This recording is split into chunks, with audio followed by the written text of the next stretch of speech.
नमस्कार। आज की इस खास चर्चा में आपका स्वागत है। जरा सोचिए, भौतिक दुनिया की सुख सुविधाओं और गहरी आध्यात्मिकता के बीच क्या कोई तालमेल हो सकता है? आज हम एक ऐसी ही प्रेरक जीवन गाथा में गोता लगाने वाले हैं।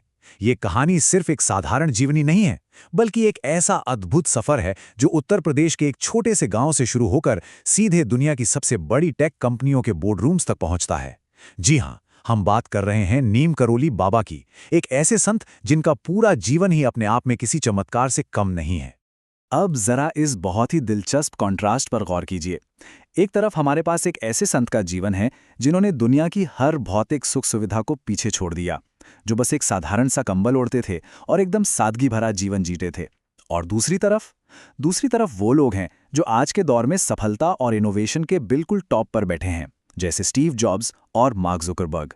ये बात सच में दिमाग को चकरा देने वाली है ना, कि कैसे एक सन्यासी जिसका मॉडर्न टेक की दुनिया से दूर दूर तक कोई नाता नहीं था, उसने सिलिकॉन वैली के अरबपतियों के सोचने के तरीके को इतने गहरे लेवल पर बदल दिया।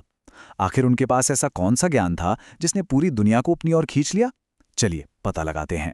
भाग 1, वैराग्य की ओर पहला कदम। इस असाधारण यात्रा की शुरुआत होती है साल 1900 के आसपास, उत्तर प्रदेश के अकबरपुर गांव से।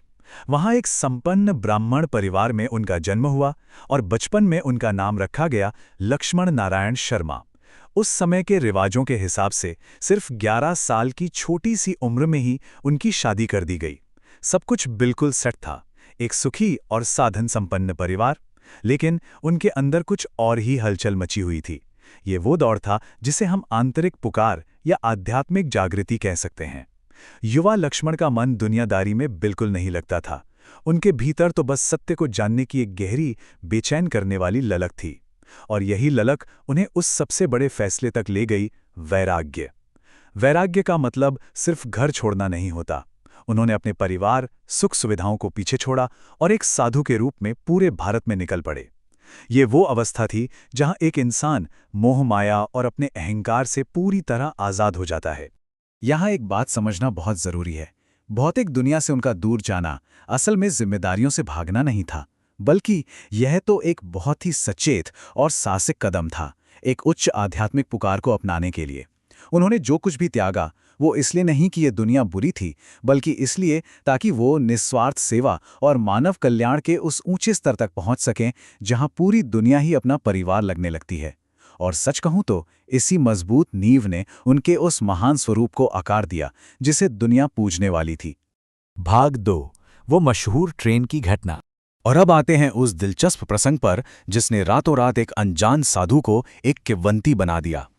हुआ कुछ यूं कि एक बार ये युवा सन्यासी फर्स्ट क्लास डिब्बे में बिना टिकट के सफर कर रहे थे। एक अंग्रेज टिकट चकर की नजर उन पर पड़ी और उसने तुरंत उन्हें नीम करोड़ी नाम के एक छोटे धूल भरे स्टेशन पर उतर जाने का हुक्म दे दिया।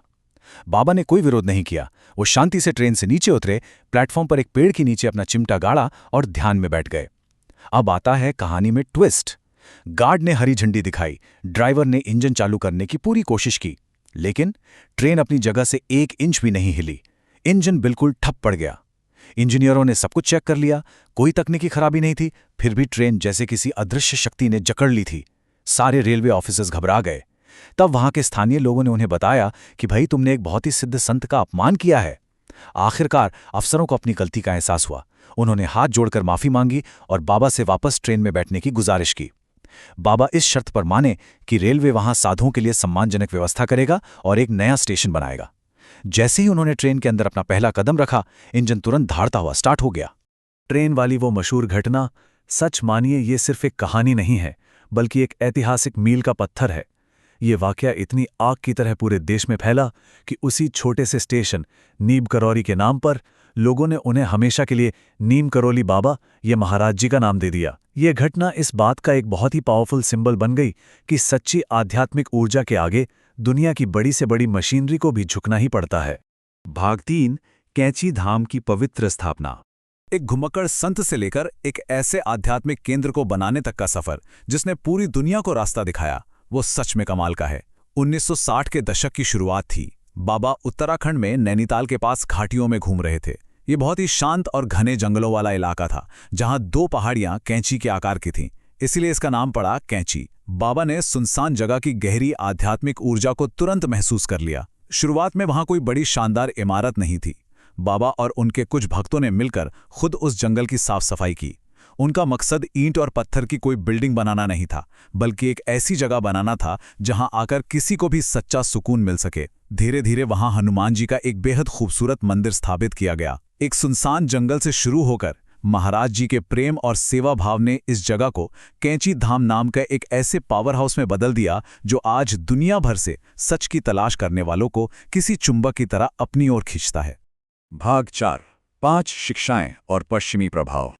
अब आप सोच रहे होंगे कि लोग कैंची धाम सिर्फ चमत्कार देखने जाते थे। बिल्कुल नहीं, वो वहां उस गहरी शांति और ज्ञान के लिए आते थे जो महाराज जी के आसपास महसूस होती थी। और उनकी शिक्षाएं वो कोई बहुत भारी भरकम फिलॉसफी नहीं थी, वो इतनी आसान थीं कि उन्हें इन 5 मुख्य बातों में समेटा जा सकता है। सबसे प्यार करो, सबकी सेवा करो, भगवान को याद रखो, सच बोलो और माफ करना सीखो। सबसे प्यार करो का सीधा सा मतलब था हर इंसान के भीतर मौजूद ईश्वर को देखना, चाहे वो किसी भी जाति या धर्म का हो। उनके लिए भूखों को खाना खिलाना और जरूरतमंदों की मदद करना ही सबसे बड़ी पूजा थी। सच बोलना और माफ करना उनके लिए सिर्फ किताबी बातें नहीं थीं, बल्कि अपने अहंकार को खत्म करने के प्रैक्टिकल तरीके थे। उन्होंने जिंदगी के सबसे मुश्किल सवालों को इतना सिंपल कर दिया था कि कोई भी इंसान उसे अपनी जिंदगी में उतार सकता है। और आपको पता है, इसी अचूक सरलता ने दुनिया के सबसे ब्रिलियंट दिमागों को एक नई दिशा दी। जब स्टीव जॉब्स और मार्क जुकरबर्ग जैसे युवा इनोवेटर्स अपने करियर के सबसे मुश्किल और कंफ्यूजिंग दौर से गुजर रहे थे, जब उन्हें अपने फ्यूचर और जिंदगी के असली मकसद को लेकर कुछ समझ नहीं आ रहा था, तब वे इसी शांति की तलाश में भारत खींचे चले आए। नीम करोली बाबा की उन सरल बातों और कैची धाम की उस असीम ऊर्जा ने इन पश्चिमी दिग्गजों के मन को पूरी तरह से शांत कर दिया। उन्हें वहां एक ऐसा नजरिया मिला, एक ऐसी दूरदृष्टि मिली, जिसने बाद में उनके काम को ऐसा आकार दिया कि पूरी तकनीकी दुनिया का इतिहास ही बदल गया। भाग 5 महासमाधि और एक अमर विरासत। साल था 1973। यही वो साल था जब नीम करोली बाबा ने वृंदावन में अपनी भौतिक देह का त्याग किया और महासमाधि में लीन हो गए। एक सन्यासी का सांसारिक सफर जरूर पूरा हो गया था, लेकिन उनकी विरासत तो अब पहले से भी कहीं ज्यादा बड़ी हो चुकी थी।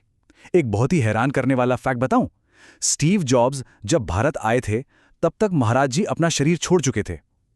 फिर भी जॉब्स ने उस जगह पर जो ऊर्जा और प्रेरणा महसूस की, उसने उनकी पूरी जिंदगी बदल दी।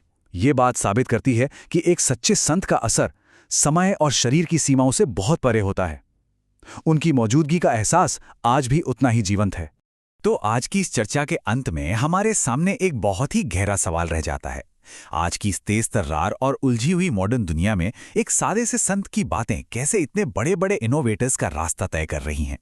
शायद इसका जवाब इसी बात में है कि हमारी टेक्नोलॉजी चाहे जितनी भी एडवांस हो जाए, एक इंसान को आखिर में अंदरूनी शांति, निस्वार्थ प्रेम और सेवा की ही जरूरत होती है। बाहरी दुनिया को जीतने से पहले अपने अंदर की दुनिया को समझना कहीं ज्यादा जरूरी है।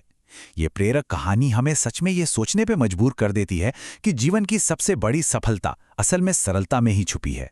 आज की इस दिलचस्प चर्चा में बस इतना ही।